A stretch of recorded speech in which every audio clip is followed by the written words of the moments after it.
গল্প বলার দেশের আমার শ্রোতা বন্ধুরা, আজকে আপনাদের শোনাবো মুন্সী প্রেমচন্দ্রের একটি গল্প, বড় ঘরের মেয়ে। গৌরীপুর গ্রামের জমিদার বেণীমাধব সিংহ। তার পিতামহ ছিলেন এক অবস্থাপন্ন বিত্তশালী জমিদার। গ্রামের সান বাঁধানো পুকুর, মন্দির এসবই তার আমলের, আর আজ তা সংস্কারের অভাবে জরাজীর্ণ। শোনা যায় এককালে দুয়ারে হাতি বাঁধা থাকত, আর আজ সে জায়গায় এক অস্থি চর্মসার মোষ। তবে বোধ হয় মোষটা দুধালো। চৌপর দিন কেউ না কেউ ঘটি নিয়ে ওর সঙ্গে থাকে। বেণীমাধব বাবু তার সম্পত্তির অর্ধেকের বেশি উকিলের চরণে উৎসর্গ করেছেন। বর্তমানে বার্ষিক আয় 1000 খানেকের বেশি নয়। জমিদার মশাইয়ের 2 পুত্র, বড় শ্রীকণ্ঠ সিংহ বহু পরিশ্রম করে বিএ পাশ করেছে, বর্তমানে এক অফিসে চাকরি করে। অপরদিকে ছোট ছেলে লালবিহারী সিংহ, দোহারা চেহারা, শৌখিন যুবক, পরিপুষ্ট মুখ, প্রশস্ত ছাতি। প্রত্যহ সকালে মোষের টাটকা দুধ সের দুই পান করে থাকে। কিন্তু শ্রীকণ্ঠ সিংহ এ সকল দর্শনধারী গুণাবলীতে সে বিয়ে এই অক্ষরের পায়ে নিবেদন করেছে। এই অক্ষরদ্বয়ের প্রভাবেই সে কৃশ এবং মুখমণ্ডলে পাণ্ডুর ভাব। সেই কারণেই চিকিৎসা বিষয়ক গ্রন্থে তার আকর্ষণ বেশি। আয়ুর্বেদিক ঔষধে আস্থা। সকাল সন্ধ্যায় তার ঘর থেকে খলের সুরেলা মিষ্ট শব্দ প্রায়ই শোনা যায়। লাহোর এবং কলকাতার বৈদ্যদের সঙ্গে তার খুবই পত্রালাপ চলে। ইংরেজি ডিগ্রিধারী হওয়া সত্ত্বেও ইংরেজদের সামাজিক রীতিনীতিগুলিকে শ্রীকণ্ঠ সুনজরে দেখত না। উপরন্তু সেসবের প্রতি নিন্দা এবং অবজ্ঞার ভাব সে সর্বদাই পোষণ করত ও জোর গলায় তা প্রকাশও করত। এজন্য গ্রামে তার সম্মানও ছিল যথেষ্ট। দশহরার সময় সে পরম উৎসাহে রামলীলায় অংশগ্রহণ করে এবং নিজে কোনো না কোনো পাত্রের ভূমিকায় অভিনয় করে থাকে। গৌরীপুরের রামলীলার জন্মদাতা সেই। হিন্দু সভ্যতার গুণগান করা তার ধর্মালোচনার প্রধান আলোচ্য বিষয়। একান্নবর্তী পরিবারের সে তো একনিষ্ঠ উপাসক। আত্মীয় স্বজন পরিবৃত হয়ে থাকতে আজকালকার মেয়েদের অনীহা। তার মতে এটা দেশ এবং জাতি এই দুইয়েরই পক্ষে ক্ষতিকর। এই কারণে গ্রামের মেয়েরা তাকে খুব একটা সুনজরে দেখত না। কেউ কেউ আবার তাকে নিজেদের শত্রু বলেই মনে করত, এমনকি তার পত্নীও। এ ব্যাপারে তার বিরুদ্ধ মনোভাব পোষণ করত। তার অর্থ এই নয় যে সে তার শ্বশুর, শাশুড়ি, দেওর বা যাকে ঘৃণা করে, বরং তার মতে সহ্যশক্তি এবং আত্মত্যাগ সত্ত্বেও যদি সংসারে অশান্তি চলতে থাকে, তবে আগামী দিনে ঝগড়াঝাটি করে জীবনটা নষ্ট না করে নিজের হাঁড়িকুড়ি আলাদা করে নেওয়াটাই বুদ্ধিমানের কাজ। আনন্দী এক সম্ভ্রান্ত ঘরের মেয়ে। তার বাবা এক ছোটোখাটো রাজ্যের তালুকদার। প্রাসাদোপম অট্টালিকা, একটা হাতি, 3টে কুকুর, বাজ পাখি, শিকারি পাখি, ঝাড় লণ্ঠন, অনারারি ম্যাজিস্ট্রেটি এবং ঋণ। একজন প্রতিষ্ঠিত তালুকদারের যা প্রয়োজন তার কোনো কিছুরই অভাব ছিল না। নাম ভূপ সিংহ। অত্যন্ত উদারচেতা এবং প্রতিভাশীল ব্যক্তি তিনি। কিন্তু দুর্ভাগ্য যে তার একটিও পুত্র সন্তান নেই। 7টি কন্যারত্ন, আর ভগবানের দয়ায় সবকটি জীবিত। প্রথম 3টির বিবাহে প্রাণ খুলে খরচ করেছেন। তারপর 15-20 হাজার টাকার দেনা যখন ঘাড়ে চাপল, তখন চেতনা হলো। এবার হাত গুটিয়ে নিলেন। চতুর্থ কন্যা আনন্দী। সব বোনেদের মধ্যে সে অত্যন্ত রূপবতী এবং গুণবতীও বটে। সে কারণে তালুকদার ভূপ সিংয়ের সে ছিল নয়নের মণি। সুন্দর সন্তানকে বোধহয় পিতামাতা একটু বেশি স্নেহ করেন। জমিদার মহাশয় তাই আনন্দীর বিয়ের জন্য একটু বেশি চিন্তাশীল ছিলেন। একদিকে যেমন ঋণের বোঝা বাড়াতে রাজি ছিলেন না তিনি, অপরদিকে তেমনি কন্যা নিজেকে ভাগ্যহীনা ভাবুক এটাও চাইতেন না। একদিন শ্রীকণ্ঠ কোনো কারণে চাঁদার জন্য তার কাছে এলো। বোধহয় নাগরিক প্রচার সমিতির চাঁদা। শ্রীকণ্ঠের ব্যবহারে ভূপসিংহ মুগ্ধ হয়ে গেলেন। তারপর একদিন সমারোহে শ্রীকণ্ঠ আনন্দীর বিয়ে সম্পন্ন হলো। আনন্দী নতুন সংসারে এলো। পিতৃগৃহ অপেক্ষা শ্বশুরবাড়িতে হালচাল সম্পূর্ণ বিপরীত। ছোটবেলা থেকেই সেই শৌখিন জীবনযাত্রায় অভ্যস্ত। এখানে তার ছিটে ফোঁটাও নেই। হাতি ঘোড়া নাই বা থাক, একটা সাজানো গোছানো গরুর গাড়িও নেই। এখানে বাগান কোথায়? তাই রেশম পাড় বাক্সবন্দি হয়েই থাকে। ঘরে না আছে জানালা, মেঝেতে কার্পেট নেই, দেওয়ালে কোনো ছবি পর্যন্ত নেই। অত্যন্ত সাদাসিধে এক গ্রাম্য গৃহস্থের বাড়ি। তবু সত্যি কথা বলতে কি, আনন্দী এত অল্প সময়ের মধ্যে নতুন সংসারে নিজেকে এত সুন্দর মানিয়ে নিল যে দেখে মনে হয় বিলাস বস্তু সে কখনো চোখেই দেখেনি।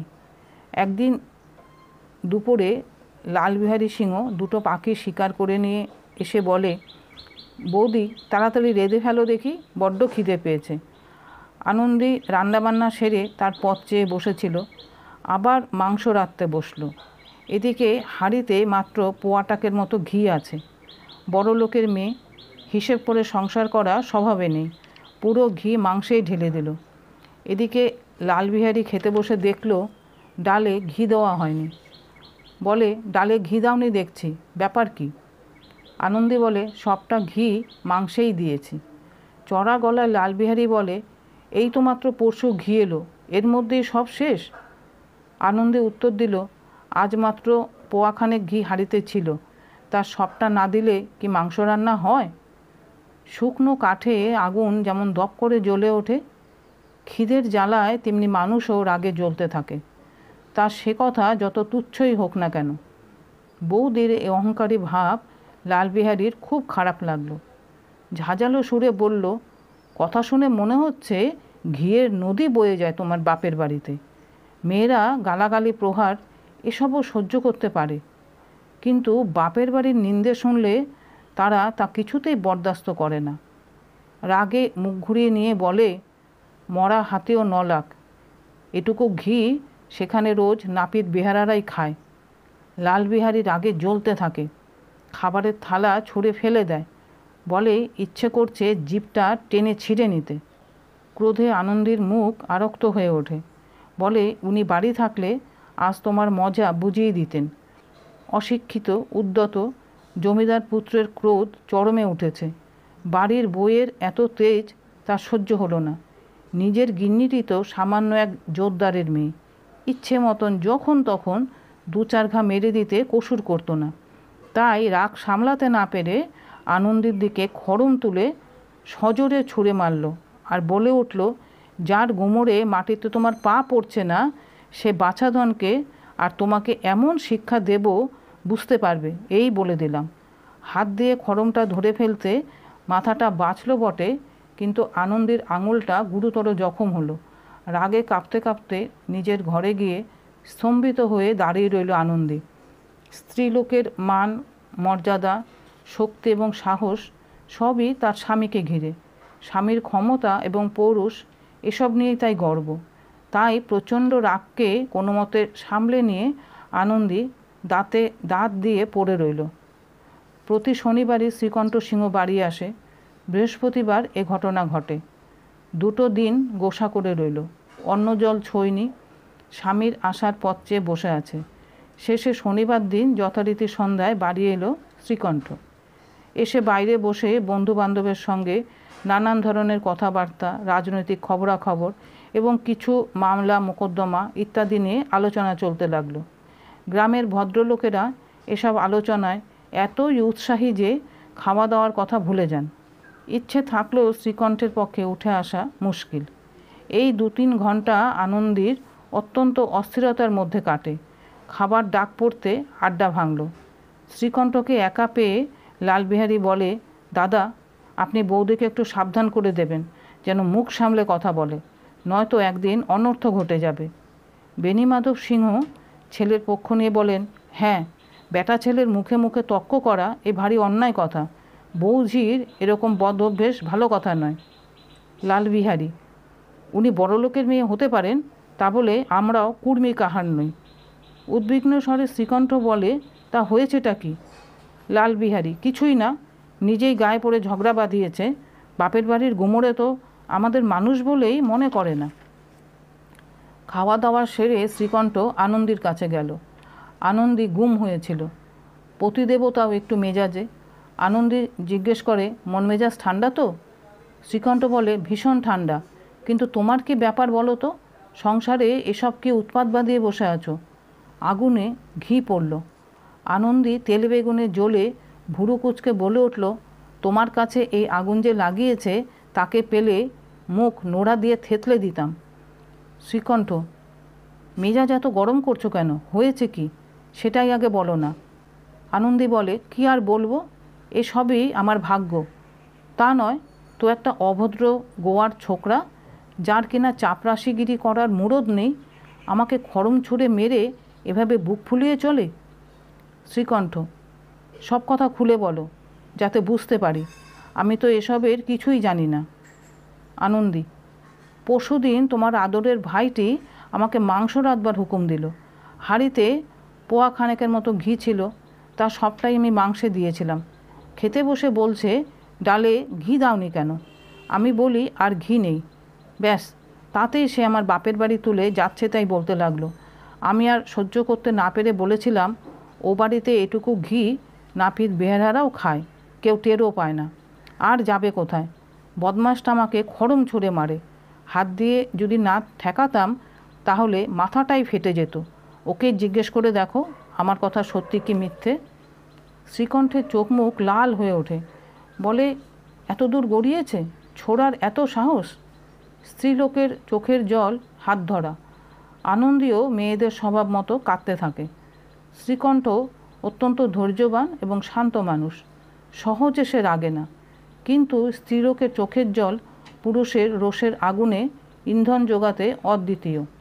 সারা রাত এপাশ ওপাশ করতে থাকে। বেশি উদ্বেগ থাকলে লোকে চোখ বুঝতে পারে না। সকালে উঠেই বাবাকে গিয়ে বলে, বাবা, এ বাড়িতে আমার আর থাকা চলবে না। ঠিক এ ধরনের বিদ্রোহসূচক উক্তির জন্য শ্রীকণ্ঠ কতবার বন্ধুদের একহাত নিয়েছে, কিন্তু দুর্ভাগ্যের বিষয় আজ তাকেই সেই কথাগুলি উচ্চারণ করতে হলো। সত্যি অপরকে উপদেশ দেওয়া কত সহজ। বেণীমাধববাবু সচকিত হয়ে বলেন, কেন? শ্রীকণ্ঠ, কারণ মান মর্যাদা সম্পর্কে আমার নিজস্ব কিছু চিন্তা ভাবনা আছে। আপনার সংসারে অন্যায়, অবিচার এবং জেদাজেদি সীমা ছাড়িয়ে যাচ্ছে। গুরুজনের সম্মান রাখা দূরের কথা, ছোটরা তাদের মাথায় চড়ছে। আমি অন্যের চাকর, বাড়িতে থাকতে পারি না। এদিকে আমার অবর্তমানে মেয়েদের জুতো খড়ম ছুঁড়ে মারা হচ্ছে। সংসারে কথা কাটাকাটি, এক কথার জায়গায় দু কথা সে অমন হয়েই থাকে। কিন্তু তা বলে এটা কিছুতেই চলতে পারে না যে আমার উপর লাথি ঘুষি চলবে আর আমি এরকম অভদ্র ব্যবহার মুখ বুজে সয়ে যাব, রাটই করব না। বেণীমাধব সিংহ কোনো উত্তর দিতে পারলেন না। শ্রীকণ্ঠ তাকে অত্যন্ত শ্রদ্ধাভক্তি করে। তার এরূপ মূর্তি দেখে বৃদ্ধ জমিদার মহাশয় অবাক হয়ে যান। অনেকক্ষণ পরে শুধু বলেন, বাবা, তুমি বুদ্ধিমানও একথা বলছো? মেয়েরা এইভাবে সংসার তছনছ করে দেয়, তাদের অমন করে মাথায় তুলতে নেই। শ্রীকণ্ঠ, সে আমিও জানি বাবা। আপনার আশীর্বাদে অত মূর্খ আমি নই। আপনি জানেন, আমার বোঝানোর জন্য এ গ্রামের অনেক ঘরোয়া বিবাদের মীমাংসা হয়েছে। কিন্তু স্ত্রীর মান সম্ভ্রম রক্ষার জন্য আমি ঈশ্বরের দরবারে দায়ী। তার প্রতি এমন অমানসিক আচরণ, পশুর মতো ব্যবহার আমি কেমন করে সহ্য করি? আপনি বিশ্বাস করুন, লালবিহারীকে যে এর জন্য আমি কিছু বলিনি এটাই যথেষ্ট। এবার বেণীমাধব সিংহ রেগে ওঠেন। এই ধরনের কথা বরদাস্ত করতে পারেন না। বলেন, লালবিহারী তোমার ছোট ভাই, তার ভুলচুক দেখলে তুমি 100 বার শাসন করবে কান ধরে। শ্রীকণ্ঠ, লালবিহারীকে আমি আর ভাই বলে ধরি না। বেণীমাধব, বইয়ের কথায়? শ্রীকণ্ঠ, আজ্ঞে না, তার অভদ্রতা এবং গোয়ার তুমির জন্য। এরপর দুজনেই খানিকক্ষণ নীরব রইল। জমিদার মহাশয় ছেলের ক্রোধ প্রশমিত করতে সচেষ্ট হলেন ঠিকই, কিন্তু লালবিহারী যে কোনো অন্যায় করেছে এটা মানতে রাজি নন। ইতিমধ্যে গ্রামের কিছু সজ্জন তামাক টানা ছুতো করে এসে হাজির। মেয়ে মহলে কথাটা চাউর হয়ে পড়ল যে শ্রীকণ্ঠ বইয়ের কথায় বাবার সঙ্গে ঝগড়া করতে চলেছে। তাদের আনন্দ আর ধরে না। পিতা পুত্রের এই তরজার লড়াই শোনার জন্য ওদের মন ছটফট করতে লাগলো। গ্রামে কিছু কুচক্রী লোকও ছিল যারা এই বাড়ির সম্প্রীতি দেখে মনে মনে জ্বলে পুড়ে মরত। তারা বলতো, শ্রীকণ্ঠ একটা ভিতর ডিম, বাপকে অতটা মান্যি করা ভালো নয়। আর লেখাপড়ার কথা যদি বলো, অমন বইয়ের পোকা হবে না, ওতে বাহাদুরির কি আছে? আর বেণীমাধব সিংহ বড় ছেলের পরামর্শ ছাড়া কোনো কাজই করেন না। মূর্খ আর কাকে বলে? এই মহানুভবদের শুভকামনা আজ পূর্ণ হতে চলেছে। আনন্দ হবারই কথা। তাই কেউ হুঁকো খাবার অছিলায়, কেউ খাজনার রসিদ দেখানোর অজুহাতে এসে বসল। বেণীমাধব সিংহ প্রবীণ ব্যক্তি, অতিথিদের মনোভাব টের পেয়ে গেলেন। তিনি ঠিক করলেন যেভাবেই হোক না কেন এই কুচক্রীদের বগল বাজাতে দেবেন না। তাড়াতাড়ি মোলায়েম সুরে বললেন, বাবা, আমার কি আলাদা মত আছে? তুমি ওর বড় ভাই, যা ভালো বুঝবে করবে। ছেলেটা সত্যিই অন্যায় করেছে। এলাহাবাদের ক্ষুব্ধ গ্রাজুয়েট অনভিজ্ঞ এসব কূটনৈতিক ব্যাপার ধরতে পারে না। তার স্বভাব ডিবেটিং ক্লাসে বসে নিজের যুক্তিতে অনড় হয়ে থাকা। এই ধরনের ঘোর প্যাচ তার নাগালের বাইরে। বাবার কথার নিগূঢ় অর্থ হৃদয়ঙ্গম করতে পারে না। বলে, লালবিহারীর সঙ্গে এক বাড়িতে বাস করা আমার পক্ষে অসম্ভব। বেণীমাধব সিংহ: শোনো বাবা, বুদ্ধিমান লোকেরা কি কখনো মূর্খের কথায় কান দেয়? ওটা গোয়ার বেয়াক্কেলে। তুমি বড় ভাই, ও যদি কিছু অন্যায় করে থাকে তোমাকে মাপ করে নিতেই হবে। শ্রীকণ্ঠ: না, এ ধরনের অসভ্যতা আমি কোনো মতেই সহ্য করব না। হয় ও এ বাড়িতে থাকবে, নয়তো আমি থাকব। সে যদি আপনার বেশি আদরের হয় তো আমাকে বিদায় দিন। আমি নিজের ভার নিজেই সামলাতে পারবো। আমাকে রাখতে হলে তাকে বলে দিন যেখানে খুশি চলে যাক। ব্যাস, এই আমার শেষ কথা। লালবিহারী সিংহ এতক্ষণ দরজার আড়ালে চুপচাপ দাঁড়িয়ে দাদার কথা শুনছিল। দাদার প্রতি তার শ্রদ্ধা ভক্তিও খুব। দাদার সামনে খাটিয়ায় বসে পান তামাক খাওয়ার সাহস পর্যন্ত কোনো দিন তার হয়নি। বাপকেও এতটা সম্মান করে না সে, যতটা দাদাকে করে। শ্রীকণ্ঠেরও ছোট ভাইয়ের প্রতি স্নেহের টান ছিল আন্তরিক। জ্ঞানও তো সে কখনো ছোট ভাইকে একটা ধমক পর্যন্ত দেয়নি। চর্চাপুর তো দূরের কথা। এলাহাবাদ থেকে বাড়ি আসার সময় ভাইয়ের জন্য কিছু না কিছু হাতে করে সে আসবেই। ভাইকে একজোড়া মুগুর বানিয়ে দিয়েছে। গত বছর নাগপঞ্চমীর দিন সে যখন তার 1.5 গুণ তাগড়া এক পালোয়ানকে কুস্তিতে হারিয়ে দেয়, তখন আখড়ার মধ্যে ছুটে গিয়ে শ্রীকণ্ঠ তাকে বুকে জড়িয়ে ধরেছিল। 5 টাকার হরির লুট দিয়েছিল। দেবতার মতো দাদার মুখ থেকে এরকম হৃদয় বিদারক কথা শুনে লালবিহারী আত্মগ্লানিতে এতটুকু হয়ে গেল। গুমড়ে গুমড়ে কাঁদতে লাগলো। কৃতকর্মের জন্য অনুতাপের অবধি রইল না। দাদা আসার একদিন আগে থেকেই ওর বুক ধরফর করছিল, ভয় ভয়ে ছিল। কি জানি কি বলবে, ওর সামনে দাঁড়াবো কোন লজ্জায়। ওর সঙ্গে কথা বলার আর মুখ রইল না। তার আশা ছিল যে দাদা তাকে ডেকে বুঝিয়ে দেবেন, কিন্তু তার আশার বিপরীত ঘটনা ঘটল। দাদা আজকে যেন আরও রুক্ষ, গম্ভীর, এক নির্দয়তার প্রতিমূর্তি। লালবিহারী মূর্খ, কিন্তু সে উপলব্ধি করছিল যে দাদা তার প্রতি অবিচার করছে। এর চেয়ে যদি শ্রীকণ্ঠ আড়ালে ডেকে 2-4টে কড়া কথা বলতো কি কান ধরে চড়চাপড় মারত, তাহলেও তার এত দুঃখ হতো না। কিন্তু দাদা যে বলল আমার মুখ দেখবে না, আমি ওর ভাই না, সেটা লালবিহারী সহ্য করতে পারল না। কাঁদতে কাঁদতে বাড়ির ভিতরে এসে নিজের ঘরে গেল। চোখ মুছে ফেলল যাতে কেউ টের না পায় যে সে কেঁদেছে। জামা কাপড় পরে আনন্দীর দরজার সামনে এসে বলল, বৌদি, দাদা স্থির করেছে আর আমার সঙ্গে এ বাড়িতে থাকবে না, আমার মুখও দেখবে না। তাই আমি চললাম। আর দাদাকে আমার মুখ দেখতে হবে না। আমি তোমার কাছে যা অপরাধ করেছি সেসব তুমি মাপ করে দিও বৌদি। কথা বলতে বলতে লালবিহারীর গলা ধরে এলো। লালবিহারী যখন আনন্দীর ঘরের সামনে মাথা হেঁট করে দাঁড়িয়ে, সেই সময় শ্রীকণ্ঠ সিংহ চোখ মুখ লাল করে বাইরে থেকে এদিকে আসছিল। ভাইকে দাঁড়িয়ে থাকতে দেখেই ঘৃণায় মুখ ফিরিয়ে আবার বাইরে চলে গেল, যেন ওর ছায়া থেকেও দূরে থাকতে চায়।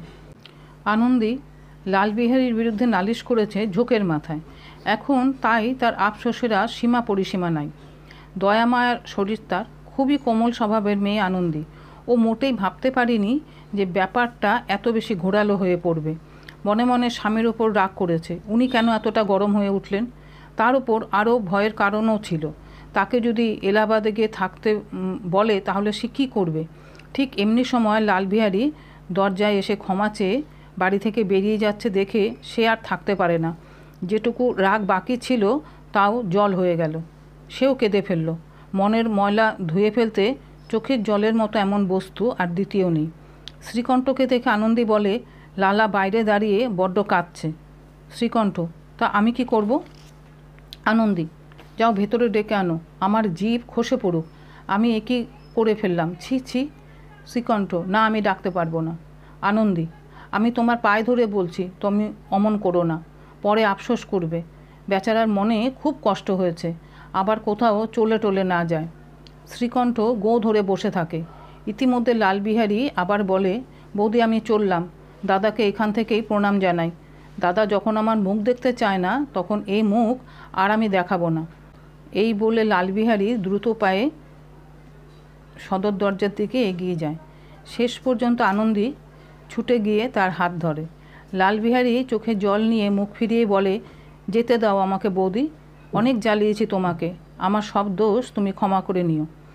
আনন্দী: যাচ্ছ কোথায়? লালবিহারী: যেখানে কেউ আমার মুখ দেখতে পাবে না। আনন্দী: না, আমি তোমাকে যেতে দেব না। লালবিহারী: আমি তোমাদের সঙ্গে থাকবার যোগ্য নই। আনন্দী: আর এক পাও এগোবে না, এই আমার মাথার দিব্যি রইল কিন্তু। লালবিহারী: আমি যতক্ষণ না জানতে পারছি যে দাদার মন থেকে আমার উপর রাগ চলে গেছে, ততক্ষণ এ বাড়িতে আমি থাকবই না, কিছুতেই না। আনন্দী: ঈশ্বর সাক্ষী, তোমার উপর আমার এক ফোঁটাও রাগ নেই, আর তোমার দাদারও নেই। তোমার দাদা যা বলেছে তা মুখের কথা, এতদিনও তোমার দাদাকে চিনলে না। এবার শ্রীকণ্ঠ আর স্থির থাকতে পারল না, বাইরে এসে লালবিহারীকে বুকে টেনে নিল। দুই ভাই পরস্পরকে জড়িয়ে ধরে কান্নায় ভেঙে পড়ল। লালবিহারী কাঁদতে কাঁদতে বলল: দাদা, তুমি আমাকে যে সাজা দেবে তাই মাথা পেতে নেব, কিন্তু তুমি আমার মুখ দেখবে না, এ কথা যেন কখনও বলো না। অশ্রু সজল চোখে শ্রীকণ্ঠ বলল: লাল্লু, এসব কথা ভুলে যা, ভগবানের ইচ্ছায় এমন কাণ্ড যেন আর কখনও না ঘটে। বেণীমাধব সিংহ বাইরে থেকে আসছিলেন। দুই ভাইকে আলিঙ্গনাবদ্ধ দেখে আনন্দে বিহ্বল হয়ে যান।